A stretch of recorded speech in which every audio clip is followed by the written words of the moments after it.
ማንቸስተር ዩናይትድ እጅግ በጣም ተጠባቂ በሚባልና ወሳኝ በሆነ መርሃ ግብር ወደ ስታንፎርድ ብሪጅ ተጉዞ ከቼልሲ ጋር ጨዋታውን ያደርጋል። በዚህም ጨዋታ የሚነሱ የተለያዩ ሀሳቦች አሉ። ከነዛም ሀሳቦች መካከል አንደኛው ከዳኝነት ጋር በተያያዙ የሚነሱ ጉዳዮች አሉ። ለማይክል ካሪክም ቀጥታ ጥያቄ የቀረቡለት ጉዳዮች አሉ። ከዳኝነቱ ጋር ያለው አስተያየት ምንድን ነው የሚለውን ነገር ማለት ነውና እሱ የመለሰው መንገድ አለ። ሲቀጥል ደግሞ ይሄ ዳኝነት ጉዳይ ማንቸስተር ዩናይትድ ጋር በሁለት አይነት መልኩ ነው የሚታየውና በጥሩ በኩልም የሚታይበት መንገድ አለ፣ በመጥፎ በኩልም ደግሞ በዛው ልክ የሚታይበት መንገድ አለና እነዚህ ጉዳዮች ምንድናቸው የሚለውን ነገር ከጨዋታው ጋርም ደግሞ እንደዚሁ አያይዘን፣ ምክንያቱም ከቼልሲ ጋር የሚደረግ ጨዋታ ቼልሲ ቀይ ካርድ በመመልከት በጣም የሚታወቅ ቡድን እንደሆነ ይታወቃልና ከዛ ጋር አያይዘን የምናነሳቸው ሀሳቦች ይኖራሉ። ከዛ ውጪ ማንቸስተር ዩናይትድ የተከላካይ ቀውስ ውስጥ ገብቷል። ማጓየር፣ ሊሳንድሮ ማርቲኔዝ፣ ማቲያስ ዴሊክት በዚህ ቦታ ላይ መሰለፍ አይችሉም ወይ ደግሞ በተከላካይ መስመር ላይ የሌሉ ተጫዋቾች ናቸው። ስለዚህ ምንድነው የሚወስነው ውሳኔ? ሌኒዮሮ ላይም ደግሞ የሆነ አይነት የጉዳት ፍራቻ የተነሳ ይመስላልና እነማንን ነው ማጣመር የሚችለው ወይ ደግሞ እነማንን ሊያሰልፍ ይችላል የሚለው ነገር ትልቅ ጥያቄና መመለስ ያለበት ነገር ነው ብዬ አስባለሁ። ከዛ ውጪ ደግሞ ፖል ሜርሰን የቼልሲውን ጨዋታ ማንቸስተር ዩናይትድ እንዲያሸንፍ ከተፈለገ ማድረግ ያለባቸው ነገሮች ምንድናቸው የሚለውን ነገር አንስቶ ያነሳቸው ሀሳቦች አሉና በእነዚህ ሀሳቦች ዙሪያ እየተወያየን የምንቆይ ነው የሚሆነው። በጣም ወሳኝ ጨዋታ ነው። ከጨዋታው ጋር የተያያዙ ነገሮችን እያነሳን እንቆያለን። ከእናንተ የሚጠበቀው ከመጨረሻው ድረስ መከታተል፣ አዲስ ከሆናችሁ ሰብስክራይብ ማድረግ እንደዚሁም ደግሞ ሼር ማድረግ ነውና ይህን እያደረጋችሁ ቪዲዮ እንድትከታተሉ በድጋሚ ጋብዛናችኋል። ማንቸስተር ዩናይትድ ሳምንቱን ሙሉ ሲወራ ከነበረ ጉዳይ መካከል አንደኛው ምንድነው? የዳኝነቱ ጉዳይ ነው። ታዲያ የዳኝነቱ ጉዳይ ላይ ብዙ ነገሮች ተብለዋል፣ ብዙ ነገር ተጽፏል፣ ብዙ ሀሳቦች ሲሰነዘሩ ነበር። ግን ደግሞ አሁን ቀጥታ ለማይክል ካሪክ ጥያቄ ያቀርበውለት ነበረ። ምናልባት ይሄ ይግባኝ ጠይቆ ነበር አይደለ? ማንቸስተር ዩናይትድ አስገብቷልና ምናልባት ሊሳንድሮ ማርቲኔዝ ላይ የጨዋታ ቀነሳ ሊኖር ይችላል ወይ ደግሞ የማጓየር ላይም እንደዚሁ አንድ ተጨማሪ ጨዋታ ተቀጥቶ ነው አይደለ? ይሄ ቼልሲ ጨዋታ የሚያልፈው አዲስ ነገር ይኖራል ወይ የሚል ጥያቄ ተጠይቆ ነበረ። በካሪክ በኩል ያው የሚቀበሉት ነገር አይደለም፣ የሚያስደስት ነገር አይደለም። ግን ደግሞ ስለሱ እያሰቡ ወይ ደግሞ እሱን እያሳበቡ መቆየት ግን ተገቢ አይደለም ብሎ ስለሚያስብ ሙቮን አድርገናል። እኔም ሙቮን አድርጌያለሁ። ተጫዋቾቹ ማለትም ያው ሰለባ የሆኑት ተጫዋቾች ሊሳንድሮ ማርቲኔዝ እና ሃሪ ማጓየር ናቸው በቅርብ ጊዜና ሁለቱም ተጫዋቾች በቃ ሙቮን አድርገውታል። ወደ ሌላው ነገር ነው እያሰበን ያለ ነው ወይ ደግሞ መፍትሄ በሚባሉት ወይ ደግሞ ራሱ ካሪክና ማንቸስተር ዩናይትድ ኮንትሮል ማድረግ የሚችሏቸው ነገሮች ስለነሱ ብቻ ነው እያሰበን ያለ ነው የሚል ሀሳብ ያነሳበት መንገድ አለ። ታዲያ ይሄ ዳኝነት ጉዳይ በማንቸስተር ዩናይትድ ፌቨር አይደለም እየሆነ ያለው እስካሁን ድረስ አይደለ? በሁለት መልኩ ማንቸስተር ዩናይትድን አፌክት ሊያደርግ ይችላል ከቼልሲ ጋር ከመሆኑም አንጻር ማለት ነው። እነዛ ሁለት ነገሮች ምንድናቸው? ወይ ደግሞ ሁለቱ መልኮች ማንቸስተር ዩናይትድ አፌክት የሚደረግበት ወይ ደግሞ ሊጠቀምም ሊጎዳ የሚችልበት ነገር ምንድናቸው? የመጀመሪያው ነገር ወደ ጥሩ የምንመጣ ከሆነ አንደኛ ዳኞች በተለየ መንገድ እንደሚታዩ ከዚህ በኋላ ይታወቃል። ምክንያቱም እያንዳንዱ ነገር ቼክ ይደረጋል። ዳኞችም ማንቸስተር ዩናይትድን በሚጠቅም መልኩ ጫና ውስጥ ሊገቡ ይችላሉ። ለምን መሰላችሁ? ብዙ ጊዜ አንዳንድ ክለቦች ለምሳሌ ሪያል ማድሪዶች በተደጋጋሚ በዳኛ እንደሚበደሉ ሲናገሩ ሰምታችኋል። ካርድ በሚሰጥበት ሰዓት ላይ፣ ፔናልቲ ላይ ሊሆን ይችላል። በእያንዳንዱ እንቅስቃሴ ብዙ ጊዜ በደል ይደርስብናል ብለው ኢቨን ፐብሊክሊ ራሱ ብዙ ነገሮችን ሲያስቀምጡ ተመልክተን እናውቃለን። እንዲያውም አንድ ዳኛ ፕሬስ ኮንፈረንስ ላይ ያለቀሰበትንም አጋጣሚ እናስታውሳለን አይደለ? ለምን ልጆቼ ያዩታል ይሄን ነገር ምናምን ብሎ ብዙ ነገሮችን ነበር ሲያነሳ የነበረውና በዛ ልክ ነበረ የሪያል ማድሪድ ቲቪ ብሩታሊ ነበረ ዳኛው ላይ ተጽዕኖ ሲያሳድር የነበረው። ከዛ ወሬ የነበረው ጨዋታን ከተመለከታችሁትና በደንብ ታስታውሱት ከሆነ ዳኛው የምር የሆነ ቴንሽን ውስጥ ነበር ወይ ደግሞ የሆነ ጭንቀት ውስጥ ገብቶ ነበር ጨዋታውን ሲያጫውት የነበረው። ምክንያቱም አሁን እኛ እንደምናስበውና ሜዳ ላይ ሲታዩ እንደሚሆነው አይደለም፣ ሁሌ ኩል ሆነው አይደለም የሚቀጥሉት። ምክንያቱም አንደኛ ሪፖርት ይጠየቃሉ፣ ሪፖርት ያቀርባሉ አይደለ? ታውቃላችሁ ከጨዋታ በኋላ ሁልጊዜም ቢሆን የዳኞቹ ፎርዝ ኦፊሻሉ ሪፖርት የሚያደርገው ለምሳሌ ሃሪ ማጓየር አንድ ተጨማሪ ቀይ ካርድ እኮ ያገኘው ፎርዝ ኦፊሻሉ ሪፖርት ባደረገው እዛ ሪፖርት ላይ ሃሪ ማጓየር መጥፎ ነገር ተናግሯል በዳኞች ላይ የሚል ነገር ስለ ሪፖርት ስላደረገ ነው። ዳኛውም ሪፖርት ያደርጋል። ሶ እነሱ ነገሮች ከዛ ይጠናል፣ ቼክ ይደረጋል። እያንዳንዱ ውሳኔው ይታይና ነው ከዛ በኋላ ቀጣይ ጨዋታ እንዲሰጠውም እንዳይሰጠውም የሚደረገዋል። አንቶኒ ቴይለር እኮ ወደ ታችኛው ዲቪዚዮን እኮ ሄዶ ኦፊሼት እንዲያደርግ እኮ ተቀጥቶ ነበር አይደለ? ዚስ ማች ነው በደንብ ቼክ የሚደረጉት። ምክንያቱም ቀላል ነገር አይደለም፣ በጣም ይሄ ትልልቅ ገንዘብ የሚዘዋወርበት ነውና ዳኞችን የሚመደበው ደግሞ አካል ፒጄ ሞይል አሁን ሞር ሃየር እንትን እንደሆነ ይታወቃልና ይህንን ዲል ማጣትም አይፈልግም አይደል? ለምሳሌ የፕሪሚየር ሊግ ቡድኖች እንዳለ በጣም ፑር የሆነ ሬፍሪንግ ነው ያለው ብለው ሁሌ በቃ ኮምፕሌን አቅርበው የሚጠበቅ ነገር ከሆነ ግን በጣም ታንጀብል በሆነ መንገድ ሁሉም 20 ክለቦች ኮምፕሌን ቢያቀርቡ የሚፈጠረውን ነገር ታውቁታላችሁ። ምክንያቱም ክለቦች ፓወርፉል ናቸው፣ አቅም አላቸው። ስለዚህ ምን ሊፈጠር እንደሚችል ስለሚታወቅ ያ ነገርም እንዳይፈጠር በደንብ አድርጎ ነው ቼክ የሚደረገው እያንዳንዱ ነገር ማለት ነውና እነሱም በብዙ ተጽዕኖ ውስጥ ነው የሚገቡት። ስለዚህ ማንቸስተር ዩናይትድ 2 ተከታታይ ጨዋታ ላይ የማይሆን አንፌር የሆነ ዲሲዥን ተወሰነበት ሲባል ቀጣይ የሚመጣው ዳኛ ያ ነገር እንዳይፈጠር እሱ ላይ ይጠነቀቃል ማለት ነው። በዚህ ሰዓት ማንቸስተር ዩናይትድ ሊጠቀም ይችላል። እንደዚህ ብሎ በሚጠነቀቅበት ሰዓት ላይ ደግሞ ቼልሲዎች የሚታወቁበት ነገር ምንድን ነው? ከዚህ በፊትም በነበረው ከማንቸስተር ዩናይትድ ጋር በነበረውም ጨዋታ በቀይ ካርድ እኮ አንድ ተጫዋች አጥተዋል አይደል? ገና 10 ደቂቃ ራሱ ይሞላ አይመስለኝም ተጫዋች ሲያጡ። ከዛ ማንቸስተር ዩናይትድ ምን ያህል እንደተጠቀመ ያው መቼስ አንድ ተጫዋች በቀይ ከተቀነሰ አንድ ቡድን ምን ያህል እንደሚጠቀም ግልጽ ነው። ስለዚህ ይሄን አድቫንቴጅ ሊያገኙ ይችላሉ። መጥፎስ ነገር ምንድን ነው የሚለውን ካየን ተጫዋቾቹ ለስ አግሬሲቭ ሊሆኑ ይችላሉ ወይ ነው በጣም በቃ ተጠንቅቀው ጥንቃቄው ጥሩ ጥንቃቄ ከሆነ ችግር የለው። ግን ደግሞ በጣም ይሄ የማያራምድ አይነት እያንዳንዱ ነገሮች ላይ ብዙ ነገር እንዲያስቡ እንዲጨነቁ የሚያደርጋቸው አይነት ጥንቃቄ የሚፈጠር ከሆነ ግን ተከላካዮቹ በጣም ክሊኒካል መሆን ይከብዳቸዋል። አጥቂዎቹ እንደልባቸው ፋይት ማድረግ አይችሉም። ብቻ ብዙ ነገሮች ናቸው የሚፈጠሩት። ይሄ ነገር እንደ ካሴሚሮ አይነት ደግሞ ተጫዋች እንደዚህ ሪስክ እየወሰዱ ፋውል የሚሰሩ ተጫዋቾችንም እንደዚሁ በብዙ አፌክት ሊያደርግ ይችላልና የዳኝነቱ ጉዳይ ለማንቸስተር ዩናይትድ በዚህ መልኩ ነው የሚታየው። ግን ካሪክ እንዳለው ግን ካሪክ ራሱ ሙቭ ኦን አድርጓል።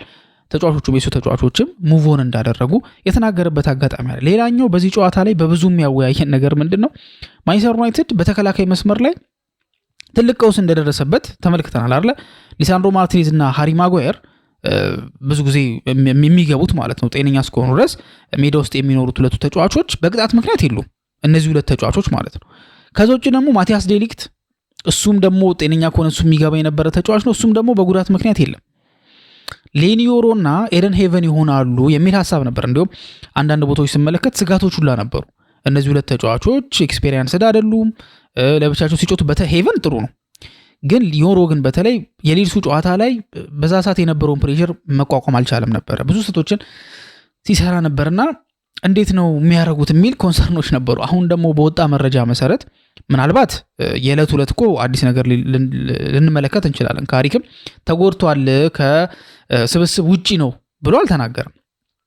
ግን ልክ ቡድኑ ወደ ለንደን በሚጓዝበት ሰዓት ላይ ግን ስብስብ ውስጥ አልተካተተም። ኮቢ ሜኖ ተካቷል፣ ሌኒዮሮ ግን አልተካተተም።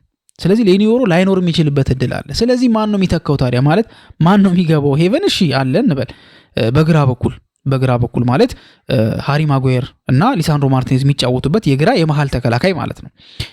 ስለዚህ ሄቨን ገባ። ሶ ማን ነው መሆን ያለበት? አቬሌብል የሆኑት ተከላካዮች እነማን ናቸው? ማላሲያ አቬሌብል ነው፣ ሉክሾ አቬሌብል ነው፣ ዳሎ አቬሌብል ነው። ከዛ ውጭ ደግሞ ያው ሄቨን አቬሌብል ነው ብያቸዋለሁ። ማዝራዊ አቬሌብል ነው። አሁን ማንቸስተር ዩናይትድ አድቫይስ የሚደረገው አሁን የተከላካይ ቀውስ ውስጥ ነው ያለው። ተከላካዩ ሶሊድ እንደማይሆን ያው ይታወቃል። ግን ደግሞ ያለው አማራጭ ምንድነው? ሄቨንና ማዝራዊን ማጣመር ነው። ማዝራዊ ምናልባት ፖል ስኮልስ ይሸጡ ካላቸው ተጫዋቾች መካከል አንዱ ነው። ግን እንደዛ ያለበት ምክንያት ምንድነው?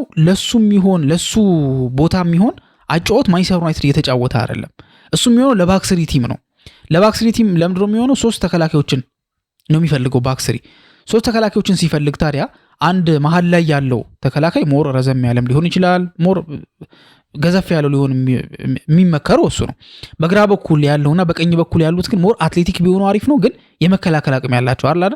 ለምሳሌ ሊሳንድሮ ማርቲኔዝ አይነት ተጫዋች በግራ በኩል እንደዚሁም ደግሞ በቀኝ በኩል ማዝራዊ አይነት ተጫዋች እና ስኮልስ ካላቸው ነገሮች መካከል እሱ በባክስሪ ነው የሚሆነው። ለዚህ ፉልባክ ለሚባለው ሚና በባክፎር ለሚጫወት ቡድን ግን ቦታ የለውም። ስለዚህ መሸጥ ነው ያለበት ብሎ ነበረ ተናግሮ የነበረው።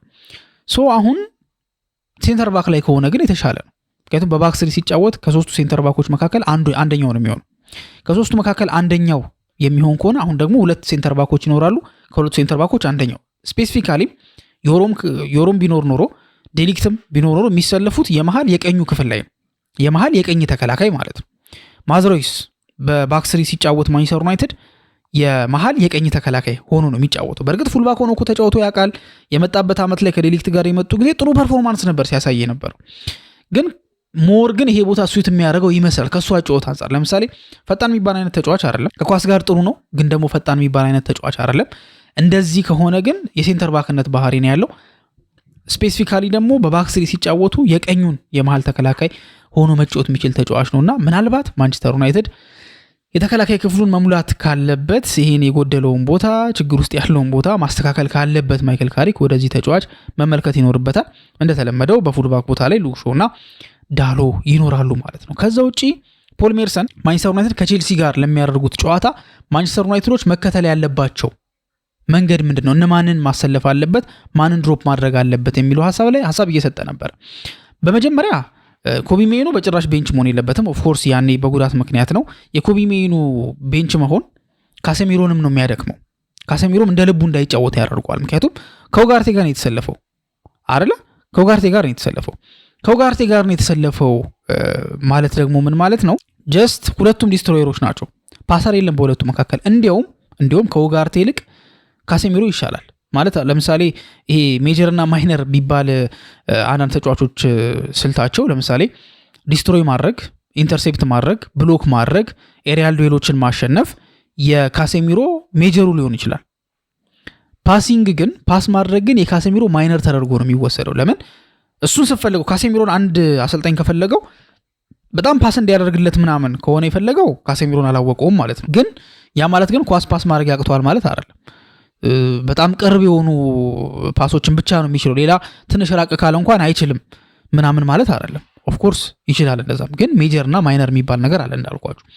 ሶ ኮቢ ሜኑ አለመኖሩ ለማንቸስተር ዩናይትድ የፓሲንግ ችሎታ ያለው ተጫዋች ብቻ ሳይሆን የሚያጎለው ዲስትሮየሩም እንደ ልቡ እንዳይጫወት ያደርገዋል። ስለዚህ ኮቢ ሜኑ ወደ ማንቸስተር ዩናይትድ መሃል ሜዳ ላይ መምጣቱ በቃ የግድ ነው፣ በቃ ግዴታ መምጣት አለበት እና ለካሴሚሮም ሲባል ማለት ነው። ማንቸስተር ዩናይትድም እዛ ቦታ ላይ ያለውን ዳይናሚክስ በጥሩ ሁኔታ እንዲያገኝ የሚያስፈልገው ተጫዋች ነው። ሶ የዚህ ተጫዋች አለመኖር ነው ማንቸስተር ዩናይትድን በብዙ ያጎደለው ተብሎ ይገመታል። ከዛ ውጪ ሼሽኮ መሰለፍ የለበትም ሲል ፖል ሜርሰን ሐሳቡን ሰጥቷል። መሰለፍ የለበትም ያለው ለምንድን ነው? ሞሮፍ ከዚህ በፊት አንድ ፕሮግራም ሰርችላችሁ ነበር አይደለ? ቤንጃሚን ሼሽኮ የማይወደው ቅጥል ስም ወጥቶለታል ወይ ደግሞ በኤጀንቱ አማካኝነት እንደማይወደው ይሄን ቅጥል ስም ሪቬል አድርገው ነበር። ያም ነገር ምንድነው? ሱፐር ሰብ የሚባለውን ነገር አልወደዱትም፣ አልፈለጉትም። ምክንያቱም ቤንጃሚን ሼሽኮ ወደ ማንቸስተር ዩናይትድ ቤት የመጣው ሱፐር ሰብ ለመሆን አይደለም። ቋሚ 11 ውስጥ ገብቶ በቃ ትክክለኛ ነምበር 1 ታርጌት ማን እንዲሆን ነው የመጣው እንጂ ጀስት ተቀይሮ እየገባ ተጽዕኖችን እንዲፈጥር ወይ ደግሞ ጫናዎችን እንዲያመጣ አይደለም የመጣው የሚል ሐሳብ ሰጥቶ ነበር። ግን ፖል ሜርሰን እያለ ያለው ግን ሼሽኮ ከዛ ቦታ ሲነሳ ይሻለዋል። በሁለት ምክንያት ነው አለ ከዛ ቦታ የሚሻለው። አንደኛ በቂ የሆነ ቻንስ ክሬት ሲደረግለት አልነበረም በሰዓቱ፣ እሱ የመጀመሪያው ነገር ነው። ሁለተኛው ግን ማንቸስተር ዩናይትድ የሆነ ሰዓት ላይ ሱፐር ሰብ ያስፈልገው ነበር። ግን ያ ሱፐር ሰብ ኦሬዲ ሜዳ ውስጥ ሆኖ እየባከነ ስለነበረ ማንም ተጫዋች መጥቶ ተጽዕኖ መፍጠር አልቻለም ነበር። ለዛም እኮ ነው ካሪክን የአቀያየር ስልቱ ትንሽ ደከም ብሏል፣ አቀያየር ላይ ራሱ ማየት አለበት፣ ማስተካከል አለበት የሚል ቅሬታዎች ራሱ የተነሱበት ነው። ራሱ ካሪክንም እኮ ጠይቀውት ነበረ በጋዜጣዊ መግለጫ ላይ እንዴት ነው ተቀያሪዎችህ ፍሬያማ አይደሉም እና ይሄ ነገር ላይ ምን ታስባለህ ተብሎ ሲጠየቅ ከዚህ በፊት ብዙ ጊዜ ከተቀያሪ ቦታ ላይ ተነስተው ኢምፓክት የፈጠሩ ተጫዋቾች ነበሩ። የኛ ቅያሬ ኢምፓክትፉል የነበረበት ጊዜ ነበር። አንዳንዴ ላይሰራ ይችላል፣ አንዳንዴ ይሰራል፣ ግን ደግሞ የሚሰራበት ጊዜ ይበልጣል ብሎ ነበር ተናግሮ የነበረውና ቤንጃሚን ሼሽኮ አለመኖሩ ምናልባት ሱፐር ሰብ እንዲያጣ ማንቸስተር ዩናይትድም አድርጎታልና ቤንጃሚን ሼሽኮ ተቀያሪ ወንበር ላይ ተቀምጦ ከዛ ቦታ ተነስቶ ነው መጫወት ያለበት። ለማንቸስተር ዩናይትድም የሚሰጠው የተለየ ጥንካሬ የተለየ አቅም አለ። ስለዚህ ያንን አቅም እንዲጠቀም ከፈለገ ማንቸስተር ዩናይትድ ይሄ ልጅ ቤንች አድርጎ ከዛ በኋላ ከተቀያሪ ወንበር ላይ የተነሳ እንዲያጠቃ መደረግ አለበት። ከዛ ውጭ ደግሞ ብራያን ምቡሞ በጭራሽ ቤንች መሆን የለበትም ነው የሚለው ፖል ሜርሰን። ያለ ብራያን ምቡሞ ማንቸስተር ዩናይትድ በቀኙ በኩል ጠንካራ ሆኖ አይታይም።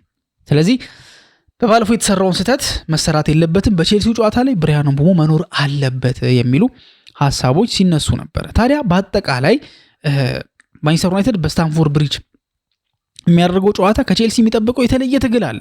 ለምን ቼልሲ ይሄን ጨዋታ የሚሸነፍ ከሆነ እንዲሁም ፖል ሜርሰን እንዳለው ከሆነ 9ኛውን ላይ ሊጨርስ ይችላል። ይሄን ዓመት ይሄን ሲዝን ሲጨርስ 9ኛውን ላይ ያጠናቀቅ ይችላል። ስለዚህ ይሄን የማይፈልገው ከሆነ የግድ ሲሪየስሊ ይሄን ጨዋታ ያየዋል። ይሄን ጨዋታ ሲሪየስሊ ያየዋል ማለት ደግሞ ማንቸስተር ዩናይትዶችን ያስጨንቃቸዋል። አንደኛ በሜዳው ነው ይፈልጉታል ያንን ረሃብ አይደለ። አሁን ቼልሲ 6ኛ ደረጃ ላይ ነው ያለው በካልኩሌሽን ስቲል ፉክክር ውስጥ ነው ያለው። ግን ደግሞ በአጠቃላይ ሁኔታ ዝም ብለን በኮመን ሴንስ ግን ከተመለከት ነው ከውድድሩ እየራቀ ነው እየመጣ ያለው። ጭራሽ ደግሞ ይህን ጨዋታ ከተሸነፈ ቼልሲ በቃ ያለምንም ጥርጥር ከቶፕ 5 እንዲሁም ቶፕ 4 እኮ አይደለም አርሰናል መጨረሻ ላይ ባስገኘው ነጥብ አማካኝነት ቶፕ 5 ነው የሚገባው። ከቶፕ 5 ውጪ ሊሆን የሚችልበት እድል ሰፊ ነው። እንዲያውም ከሱ አንድ ነጥብ ርቆ የሚገኘው አይ ቲንክ ብሬንትፎርድ መሰለኝ የሱን ቦታ ሊወስዱላ ይችላል። ስለዚህ ዚስ ማች ነው ችግር ውስጥ የሚገባው። ይሄ ደግሞ በሜዳቸው ከመሆኑም አንፃር ለቼልሲዎች የተለየ ፋየር ነው የሚሰጣቸው። ስለዚህ ማንቸስተር ዩናይትዶች ይሄ ፋየር እንደሚኖር መጠበቅ መቻል አለባቸው። ስለዚህ ዋይዝሊ ነው ነገሮችን ማስኬድ መቻል ያለባቸው። ካሪክም ነገሮችን አንድ የሚያደርግበትን መንገድ በደንብ ሊያስብበት ይገባል። ቀላል ጨዋታ አይደለም የሚገጥመውና እነዚህን ተጫዋቾች ደግሞ በማካተት የተሻለ ፐርፎርማንስ ሊያሳይ የሚችልበት እድል አለ። በአጠቃላይ ግን በጣም ኤመስቱዊን የሆነ ጨዋታ ነው። ማንቸስተር ዩናይትድ ይሄን ጨዋታ ማሸነፍ የሚችል ከሆነ ቶፕ 4 ላይ ቶፕ 5 ላይ ያለውን ቦታ ሴኩር የሚያደርግበት አክቹሊ ሴኩር አይደለም ግን ጀስት ኮመን ሴንሳችን የሚነግረን በቃ የተሻለ ቦታ ላይ ራሱን ያስቀምጣል ነውና ይሄን ጨዋታ በልዩ ትኩረት ይመለከተዋል ተብሎ ይጠበቃል። የናንተ ሐሳብ ምንድን ነው? በዚህ ጨዋታ ላይ ያላችሁ ምልከታ ማን ይግባ ተከላካይ መስመር ላይ የሚለውንም ጨምሮ ኮሜንት ላይ እንድታስቀምጡልን እንጠይቃችኋለን። እስካሁን ድረስ አብራችሁን ስለቆያችሁ እናመሰግናለን። በቀጣይ ፕሮግራም እስከምንገናኝ መልካም ጊዜ ነው።